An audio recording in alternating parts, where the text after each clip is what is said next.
Skin എപ്പോഴും ഫ്രഷും യൂത്ത്ഫുള്ളും ആയിരിക്കാനാണ് നമുക്ക് എല്ലാവർക്കും ആഗ്രഹം അല്ലേ. അപ്പോൾ ഇതിനെ സഹായിക്കുന്ന ഒരു അടിപൊളി ജെൽ മോയ്സ്ചറൈസർ ആണ് ഇന്ന് നമ്മൾ കാണാനായിട്ട് പോകുന്നത്. ഈ ഒരു മോയ്സ്ചറൈസർ നമ്മൾ നൈറ്റ് ടൈമിലാണ് യൂസ് ചെയ്യേണ്ടത്. അപ്പോൾ ഇതിന് വേണ്ടിയിട്ടുള്ള ഇൻഗ്രീഡിയൻസ് എന്തൊക്കെയാണെന്ന് നോക്കാം.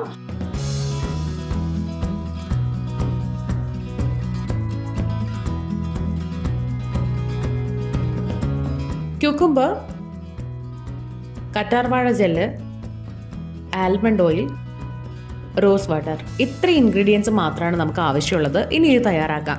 അപ്പോൾ ഞാനിവിടെ ഒരു എംറ്റി ബൗൾ എടുത്തിട്ടുണ്ട്. ഇതിലേക്ക് 1 ടീസ്പൂണോളം ക്യൂക്കുംബർ ജ്യൂസ് ഒഴിച്ചു കൊടുക്കുന്നുണ്ട്. ക്യൂക്കുംബർ ജ്യൂസ് നമ്മുടെ സ്കിന്നിനെ ഹൈഡ്രേറ്റഡ് ആക്കി വെക്കും. മാത്രമല്ല നമ്മുടെ സ്കിൻ കുറച്ചുകൂടെ ഹെൽത്തി ആക്കിയിരിക്കാനും സഹായിക്കുന്നുണ്ട്. ഇൻഫ്ലമേഷൻ ഉണ്ടെങ്കിൽ അത് റെഡ്യൂസ് ചെയ്യാൻ, സൺബേൺ ട്രീറ്റ് ചെയ്യാനായിട്ട്, ആക്നെ പ്രിവെൻറ്റ് ചെയ്യാൻ വേണ്ടിയിട്ടൊക്കെ ഇത് സഹായിക്കുന്നുണ്ട്. മാത്രമല്ല ഫ്രീ റാഡിക്കൽ ഡാമേജിൽ നിന്ന് നമ്മുടെ ചർമ്മത്തെ സംരക്ഷിക്കാനും സ്കിൻ ബ്രൈറ്റ് ആക്കി വെക്കാനും ഇത് സഹായിക്കും. പിന്നെ പ്രിമച്വർ ഏജിങ് തടയാനായിട്ട് ഏറ്റവും നല്ല ഒന്നാണ് ക്യൂക്കുംബർ ജ്യൂസ്. അപ്പോൾ ഓയിലി സ്കിന്നുള്ളവർക്കൊക്കെ വളരെ നല്ല ഒരു ടോണർ കൂടിയാണിത്.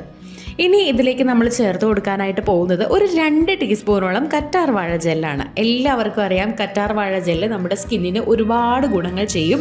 സ്കിൻ പ്രത്യേകിച്ച് നന്നായിട്ട് മോയ്സ്ചറൈസ് ചെയ്ത് വെക്കും. ഡാർക്ക് സ്പോട്ട്സ് ഒക്കെ ഉണ്ടെങ്കിൽ അത് കുറയ്ക്കും, കുറച്ചുകൂടെ സോഫ്റ്റ് ആക്കും. പിന്നെ സ്കിന്നിന് നല്ലൊരു കൂളിംഗ് എഫക്റ്റ് തരാനായിട്ടും ഈ ഒരു കറ്റാർവാഴ ജെല്ല് സഹായിക്കുന്നുണ്ട്. അടുത്തതായിട്ട് നമ്മൾ ഇതിലേക്ക് ചേർക്കാൻ പോകുന്നത് ഒരു 1/2 ടീസ്പൂണോളം ആൽമണ്ട് ഓയിലാണ്. അപ്പോൾ ഇതിലേക്ക് 1/2 ടീസ്പൂൺ ആൽമണ്ട് ഓയിൽ ചേർത്ത് കൊടുക്കാം. ഇത് പഫിനെസ് റെഡ്യൂസ് ചെയ്യാനായിട്ട്, under eye dark circles control ചെയ്യാനായിട്ട്, നമ്മുടെ കോംപ്ലക്ഷൻ ഇംപ്രൂവ് ചെയ്യാൻ വേണ്ടിയിട്ട്, സ്കിൻ ടോൺ ഈവൻ ആക്കാനായിട്ട്, ഡ്രൈ സ്കിന്നിനെ ട്രീറ്റ് ചെയ്യാനായിട്ട്, ആക്നെ ഉണ്ടെങ്കിൽ അത് കുറയ്ക്കാനായിട്ട് ഒക്കെ സഹായിക്കും. എല്ലാത്തിനും ഉപരി സൺ ഡാമേജ് പോലുള്ള പ്രശ്നങ്ങളും കുറയ്ക്കും. പിന്നെ നമ്മുടെ ചർമ്മത്തിലെ കൊച്ചു കൊച്ചു വരകളും ചുളിവുകളും ഒക്കെ ഇല്ലാണ്ടാക്കി സ്കിൻ യൂത്ത്ഫുൾ ആക്കി വെക്കാനും സഹായിക്കുന്നുണ്ട്. ഇനി അടുത്തതായിട്ട് അവസാനമായിട്ട് നമുക്ക് ചേർത്ത് കൊടുക്കാനുള്ളത് 1 ടീസ്പൂൺ റോസ് വാട്ടറാണ്. റോസ് വാട്ടർ ചേർത്തിട്ട് നന്നായിട്ട് മിക്സ് ആക്കി കൊടുക്കുക.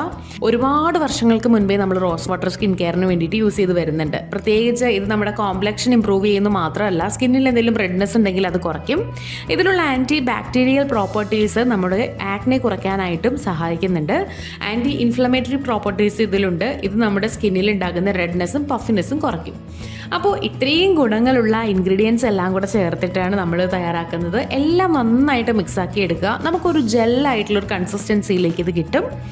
അപ്പോൾ അതാ നന്നായിട്ട് ഒരു ജെൽ കൺസിസ്റ്റൻസിയിലേക്ക് ഇത് വന്നിട്ടുണ്ട്. അപ്പോൾ നമ്മുടെ ജെൽ മോയ്സ്ചറൈസർ ഇവിടെ തയ്യാറായിട്ടുണ്ട്. ഇത് നമുക്ക് യൂസ് ചെയ്യാൻ വേണ്ടിയിട്ട് ഒരു ചെറിയ കണ്ടെയ്നറിലേക്ക് മാറ്റാം. നിങ്ങൾ ഉണ്ടാക്കിയ അളവിനനുസരിച്ചുള്ള കണ്ടെയ്നറിലേക്ക് മാറ്റുക. പിന്നെ കുറച്ച് ക്ലോസ് ആയിട്ടുള്ള എയർ ഒന്നും കയറാത്ത എയർ ടൈറ്റ് ആയിട്ടുള്ള ഒരു കണ്ടെയ്നറിലേക്ക് വേണം മാറ്റാനായിട്ട്. നമ്മുടെ സ്കിന്നിൽ ഇത് അപ്ലൈ ചെയ്യുന്നത് നമ്മുടെ സ്കിൻ കുറച്ചുകൂടെ യങ് ആക്കി നിർത്താനും ഫ്രഷ് ആക്കാനും സൂപ്പർ മോയ്സ്ചറൈസ് ചെയ്യാനും സഹായിക്കും. തികച്ചും നാച്ചുറലായിട്ട് വീട്ടിൽ തന്നെ തയ്യാറാക്കിയത് കൊണ്ട് വേറെ സൈഡ് എഫക്റ്റ് ഉണ്ടാവുമെന്ന പേടിയും വേണ്ട. ഒരാഴ്ച വരെ ഫ്രിഡ്ജിൽ സൂക്ഷിച്ച് ഉപയോഗിക്കാവുന്നതാണ്. അപ്പോൾ നിങ്ങൾക്ക് ആവശ്യമുള്ളത്ര അളവിൽ മാത്രം തയ്യാറാക്കി വെക്കുക. പിന്നെ ഇത് ഉപയോഗിക്കുന്നതിന് മുൻപ് ഇതിൽ ഉപയോഗിച്ചിട്ടുള്ള ഏതെങ്കിലും ഇൻഗ്രീഡിയൻറ്റ് നിങ്ങൾക്ക് അലർജി ഉണ്ടാക്കുന്നുണ്ടോ എന്നറിയാനായിട്ടൊന്ന് പാച്ച് ടെസ്റ്റ് ചെയ്തോളുക. നമ്മുടെ സ്കിൻ കുറച്ചുകൂടെ സ്മൂത്ത് ആകാനായിട്ട് നിങ്ങളും ഇത് ട്രൈ ചെയ്ത് നോക്കുക.